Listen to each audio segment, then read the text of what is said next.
Hey, what's going on, Human 4 members? Pat here. I've got another little workout for you during this quarantine, and we'll get right into it. So, first exercise you're going to have, right, is going to be wall sits. So, for the wall sits, you're just going to find yourself a spot up against a wall, right, and you're just going to kind of sit down at about a 90-degree angle with your knees, 90-degree angle with your hips.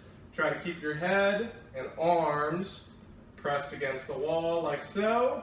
Feet should be flat, and you're just gonna hold and breathe in this position, okay? So we want you working down to about parallel and just holding that position. So stability and strength, you will work for about 30 to 60 seconds on that one, all right? If you want to make that a little bit tougher, power people, you can work on a leg lift. So, again, work all the way down, right? Everything's relaxed, and to make it tougher, right, all you're going to do is lift up one leg, come back down, lift up another leg, back down, like so. So, right, we're working on trying to keep good balance there. You're working one leg at a time, same thing, 30 to 60 seconds, alternating leg lifts there. That's the first exercise. Next, you're going to work on a floor press. So, grab yourself a dumbbell or whatever you have that you can use to press up. And all you're going to do, right, start out by grabbing the dumbbell with two hands, rolling up. Right, and you're just going to work on pressing that dumbbell all the way up towards the ceiling. Reach as much as you can. Control it back down. Make sure you pause at the bottom, and then you're going to press back up. Okay, so that is going to be a floor press. You're going to go 8 to 12 reps on each side for that one. Okay, if you need to make that a little bit tougher, what you can also do is you can just elevate your back either on a table or a couch or whatever you have. So I have my futon here. All I'm going to do is put my upper back right on the futon like so. I'm going to focus on keeping a good flat tabletop position. Focus on squeezing my glutes, keeping my core engaged. And from here, I'm going to press all the way up.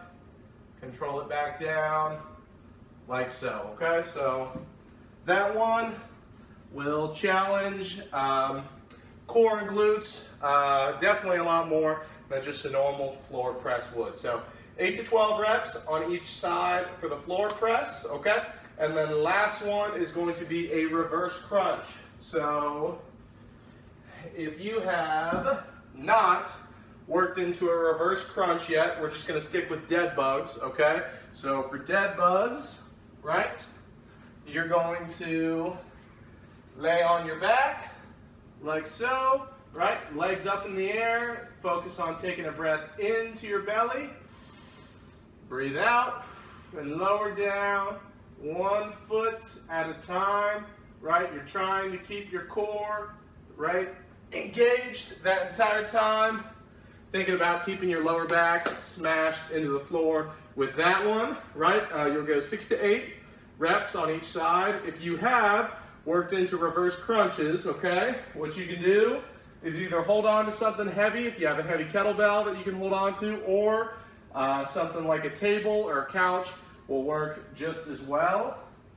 But, right, what you'll do is you'll hold on to the bottom of whatever you're using, same starting position as a dead bug, and from here you're going to bring your knees towards your elbows, nice and slow. You'll come on up and then control it back down super slow, right? So when you're coming back down on that one, you want to think about laying down each individual vertebrae at a time for that one. So nice and slow on the way up, nice and slow on the way down, controlling that the whole time. If you're doing reverse crunches, you'll knock out 8 to 15 of those. So first set, right, wall sit, floor press, reverse crunches, work for 15 minutes on those. You can go ahead and pause the video here, and then we'll come back and get through the next 3.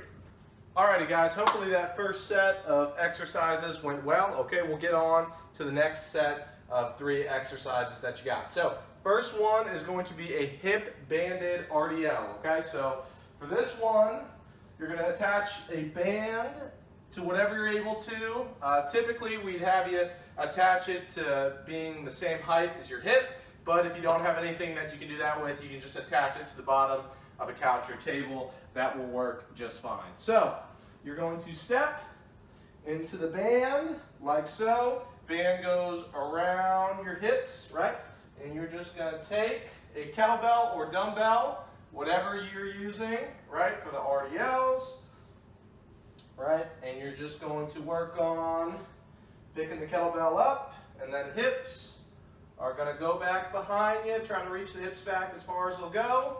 Come on back up and squeeze and hold for about 2 to 3 seconds, and then work back down, come back up, squeeze 2 to 3 seconds. Okay, so just like a normal RDL for that one, right? You're focusing on keeping your core super tight the entire time. Hips are going back behind you, right? Trying to squeeze under those armpits while you're holding on to the kettlebell. And then we really want to focus on that glute squeeze at the top. Having a band attached to your hips will just get your glutes to fire a little bit more there. So you'll go 10 to 15 reps for that one. If you have worked into kettlebell swings before, you can work into those. And again, with kettlebell swings, same cues as the RDL, right? So starting out, the kettlebell, right, in a good position, snapping it back, and then driving your hips through, thinking about squeezing your glutes at the top. We're not trying to lean back while we do that one. Again, hips go back behind you like you're trying to bump into the wall behind you and swinging the kettlebell back through. So either banded RDLs or kettlebell swings, 10 to 15 of those. After that, you've got a half kneeling single arm banded row. So again, you're going to be down on one knee, and you're just going to focus on squeezing, right, whichever knee is down, squeezing the glute on that same side. So trying to activate my right glute here. Then all I'm doing is working on rowing, trying to get my shoulder back, trying to drive my elbow towards my back pocket, reaching all the way forward and pulling back again like so. Okay? So you'll switch legs when you switch arms, right, like so. Again, really trying to engage that glute on the same side as whichever knee is down, okay? You'll go 10 to 15 on each side with that one. If you want to make this a little tougher, you'll just work on holding a split squat position, right? So we have the half kneeling position. To make it tougher, you're just going to hold the bottom of a split squat, right? So forward lean, right? You're just going to work on rowing, coming back in like so, and again, you're going to switch legs for that one when you switch arms as well. So that'll make it a little tougher. That'll challenge your legs more as opposed to the half kneeling position. All right. And then last one is going to be a long lever plank. So for the long lever plank, if you've not worked into these yet, I recommend you start out with a normal plank, right? Wherever you're at with that, whether you're on knees or feet with that. But again, right, you're working on holding this position, right? Trying to breathe into your belly. Think about 3 to 4 seconds in through the nose, 5 to 6 seconds out through your mouth while you're doing that one. And you'll hold that for about 30 to 60 seconds for that. The long lever plank version, which makes it significantly tougher, is you'll start out in a normal plank, and from here, you're just going to scoot your feet back until your elbows are in front of your body as opposed to being right underneath your shoulders. So again, with the long lever plank, we want to focus on all the same stuff, right? Core engaged, trying to tuck your hips underneath you. We don't want to get any sort of extension with that while you're holding that bottom position of the plank. And again, to make it tougher, just continue to work those feet out until you get into a nice stretched out position for the plank. So for that one, 30 to 60 seconds, and that is it. So hip banded RDL or kettlebell swings, then you've got half kneeling, single arm band row, and then the last one is going to be a plank, whether that's a normal plank or a long lever plank. So 15 minutes of those three, knock them out, and then we'll get to the finisher.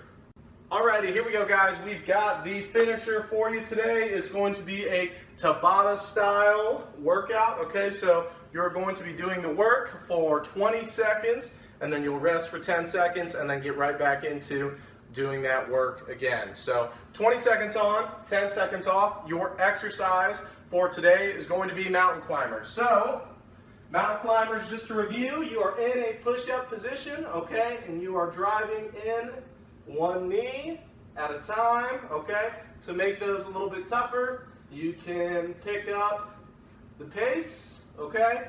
Trying to keep hips pretty level the whole time, right, and you want to keep your hands right underneath your shoulders for that one. If you need to make it a little bit easier, you can always elevate yourself up on a couch or table and follow the same progression, like so. Okay, so those are mountain climbers for you. You'll go 20 seconds working, doing as many mountain climbers as you can do. You'll rest 10 seconds, and then you'll just repeat that and go through like that. The goal is to do about 5 to 6 minutes of that.